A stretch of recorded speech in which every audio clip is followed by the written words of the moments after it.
Hi అండి. అందరికీ ఉగాది శుభాకాంక్షలు అండి. మేమైతే ఈ సంవత్సరం ప్రతి సంవత్సరం ఉగాది పండుగ బాగానే జరుపుకుంటాం, కానీ ఈరోజు అయితే ఈ సంవత్సరం అయితే కొంచెం డిస్టర్బెన్స్ అయింది. వీడియో ముందుకు జరుపుకోవాలి చెప్తానండి, ఎలా ఏంటో ఏమైంది ఏంటన్నది. ఫస్ట్ అయితే నేను మార్నింగ్ 7కి అయితే లేసానండి ఈ రోజు అయితే. ఎందుకంటే నైట్ అయితే మేము జాతరకి వెళ్ళామండి. దానికైతే మేము పడుకోపోతే 1 గంట 2 అయిపోయింది అన్నమాట. మా పిల్ల పడుకోలేదు అక్కడి నుంచి వచ్చాకైతే. దానికోసమని ఇంకా మార్నింగే లేగలేదు అనమాట. 7కి అయితే అలారం పెట్టుకుని లేసాను. అందులోకి అయితే మా అత్తయ్య లేచిపోయి ఫస్ట్ అదే బట్టలు అయితే మడత పెడుతున్నారు అనమాట. నేను అన్నాను ఇంకా కొంచెంసేపు బయటకి వెళ్ళమని చెప్పేసి బయట బట్టలన్నీ పెట్టేయమన్నాను. అప్పుడు ఇల్లంతా క్లీన్ చేసుకొని అంట్లయితే కడిగేసుకున్నానండి. తర్వాత అయితే మళ్ళీ నేను స్నానం చేసి వచ్చేసి ఇంకా అందులోగా మా అత్తయ్య గారు మళ్ళీ లోపల తెచ్చేసుకున్నారు బట్టలు లోపల తెచ్చుకుని చాపేసుకుని మడత పెట్టుకున్నారు అనమాట. ఆ లోపల నేనైతే మామిడికాయలు అయితే బయట కూడా క్లీన్ చేసేళ్ళండి. నైట్ అయితే బయట కడిగేసాము, కాకపోతే మళ్ళీ మార్నింగ్ తుడిసాము. ముగ్గులు ఏమి లేవండి, అన్నీ మా పిల్లలు అయితే పోగొట్టేశారన్నమాట. తర్వాత వచ్చేసి ఇంకా మామిడికాయలు అయితే చెక్కున్నాను. 4 మామిడికాయలు వేసాం కానీ ఎక్కడ పులిపోయి లేదండి. చాలా కొంచెం తీపిగా ఉన్నాయి. దానివల్ల ఏమైంది మామిడికాయ పులిహార చేశాను. తర్వాత అయితే ఉగాది పచ్చడి చేశాను. తర్వాత అయితే పప్పు మామిడికాయ వండాను, కానీ ఎక్కడ ఏది పులుపు లేదు, అంటే తీపిగా ఉన్నాయి. అలాగే తీపిలో అదొక రకం మాట. ఈ పులుపు అసలు కొంచెం కూడా లేదండి, అసలు పెద్ద టేస్ట్ లేదన్నమాట. పప్పు కూడా మామిడికాయ పప్పులాగా లేదు మాట, అంటే పులుపు కొంచెం కూడా లేదు.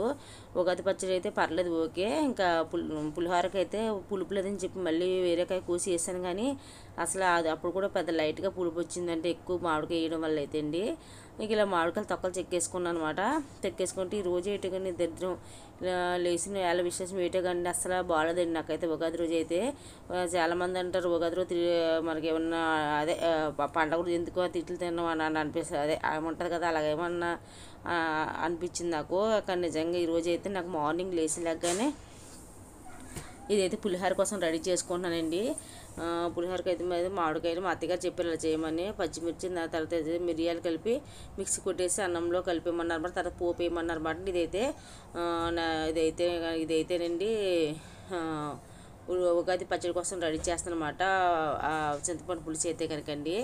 అదైతే నేను చేయలేదు, మా ఆయన గారికి ఇచ్చానండి పిసుకమని. ఎందుకంటే నేను మార్నింగ్ ఆ ఉగాది పచ్చడి కోసం ఆ చింతపండు లాగుతుండగా నాకైతే గట్టిగా గుచ్చుకుపోయిందండి. ఆ చింతపండు పొడుగు పుట్టదు కదా చింతపండుకి, అదైతే గుచ్చుకుపోయి లోపలికి వెళ్ళిపోయి బ్లడ్ వచ్చేసింది. ఇంకా అందుకే నేనైతే చేయలేదు. ఇంకా మా ఆయన గారినే పిసుకమని అనమాట. అదంతా మళ్ళీ చింతపండు పులుపుకి నాకు ఏమన్నా నొప్పి వస్తుందని చెప్పేసి ఇంకా ఉగాది పచ్చడి చేసాము. ఎందుకంటే ఆ మార్నింగ్ అది ఒక దెబ్బ తెలియంది. తర్వాత వచ్చేసి అయితే కనుకండి నాకు ఒక ఆవిడ మనీ ఇవ్వాలన్నమాట. దానికోసము రమ్మని చెప్పేసి ఇంటికి వెళ్ళాకేమో మళ్ళీ బాగా తిట్టిందండి మమ్మల్ని. అంటే డబ్బులు ఎగ్గొట్టాలని ఉద్దేశం ఉంది దానికి. ఇలా గొడవలాడితే డబ్బులు అడగరు కదా అని చెప్పేసి. అది ఇప్పుడప్పుడు కాదు డబ్బులు అండి, నాకు 5 నెలల క్రితం ఇవ్వాల్సిన డబ్బులు అడగ్గా నాకు నేను ఇస్తానందండి. అది నేను వెళ్తేనేమో ఇలాగ పండగ కదా అని చెప్పేసి ఏమనుకుంది, కావాలని చెప్పి రివర్స్లో గొడవడిందండి. అది కూడా పూర్తిగా ఇవ్వలేదండి, మళ్ళీ కొంచెం ఎగ్గొట్టిస్తుంది మాట. అది ఆ ఎగ్గొట్టిన డబ్బులు అయితే ఇవ్వకూడదని చెప్పేసి నాతో గొడవ పెట్టుకుంది మాట అండి. నానా తిట్టిందని అయితే మాత్రం ఇంకా నాకు చాలా బాధ అనిపించింది మాట. ఇంకా మా ఆయన గారు అయితే వచ్చామని చెప్పారన్నాను వెనక్కి, ఎందుకంటే ఆవిడతో పండగ పూట ఆవిడతో గొడవ పెట్టి నీకు అన్నది డిస్టర్బెన్స్ అవుతావు అని చెప్పేసి ఆయన వచ్చేసనమాట. ఎంత డిస్టర్బెన్స్ అని నన్ను బూతులు తిట్టింది, చాలా బూతులు తిట్టిందండి. నా డబ్బులు నా డబ్బులు నాకు ఇవ్వాల్సి ఉండి నన్ను తిట్టింది. ఇలాంటి వాళ్ళు చాలామంది ఉంటారండి. డబ్బులు ఇచ్చేదాకా మనకి ఇప్పుడు అవసరం ఉందనుకో తీసుకునే వరకు అమ్మ బాబు అని అంటారు, మేడం అంటారు. అదే మన అవసరం తీరిపోయి మనకు వాళ్ళు ఇవ్వాల్సి వచ్చే పరిస్థితి వచ్చినప్పుడు ఏమో నీ అమ్మ గాడిద గుడ్డని తిడతారన్నమాట. అలా ఉండమని పరిస్థితి. తర్వాత వచ్చేసి ఏ టైప్ అంటే ఒడ్డు దాటాక తెప్ప తగిలేట రకాలండి. నిజంగా ఇలా టోన్ని ఎక్కడ చూడలేదు మరి. నేను ఉన్నప్పుడు ఇంతకుముందు నాకు ఎవరు ఇలా తగలలేదు. వీళ్ళతో గొడవాడడం ఎందుకని చెప్పి వచ్చేసనమాట. నేను పండగ అని చెప్పి వదిలేసాను, కానీ మ్యాక్సిమం నేను కూడా వదలనండి దాన్ని. ఎందుకంటే నాకు ఇవ్వాల్సిన డబ్బుల కోసం నేను అడిగితే నన్ను తిట్టింది కాబట్టి నేను అసలు వదలకపోతుంది. కానీ ఇంకా పండగ అని చెప్పి మా ఆయన గారు అయితే వచ్చేవారు, మా ఆయన గారు కూడా ఊరుకోరు. ఇంకా సరే వచ్చేసాను. ఇంకోసారి ఇంకా డబ్బులు ఇవ్వాల్సి కదా ఖచ్చితంగా, దానికోసమని వెళ్ళి అప్పుడు ఏం చేయాలి అది చేస్తాను. ఇంకా అందుకనే నేను గొడవాడదాం అనుకున్నాను, కానీ కాదు ఎందుకు నిన్న పండగ పూట అని చెప్పేసి వెనక్కి అయితే వచ్చేసాను నేను. దాని అయినా పోతారండి ఇలాంటి వాళ్ళందరూ. ఒకళ్ళని ఆడబుడుచుకునే వాళ్ళందరూ ఉంటారండి, కర్మకాలు వాళ్ళే పోతారు. మనకి ఎందుకని చెప్పి అన్నారు మా ఆయన గారు. వాళ్ళు అనిపించవలసినప్పుడు వాళ్ళు అనిపిస్తారు. నేను అన్న వాళ్ళు అందరూ బాగుపడ్డవారు ఉన్నారేంటి అని చెప్పేసి ఇంకా ఇప్పుడు మన అన్నే కదా ఎవరన్నా మన మనం మంచిగా పోయేవాళ్ళు మనం ఉత్తిపండుని ఆడబోసుకున్నారనుకోండి, అది మనకి ఈరోజు ఆడబోసుకుంటే సరిపోద్ది, వచ్చి ఇంకోసారి తగులుతుంది కదా. నేను ఫస్ట్ పూజ చేసుకున్నాకైతే కనుక వెళ్ళానండి, లేదంటే నా పూజ కూడా మనసాన్ని చేసుకోబోదును.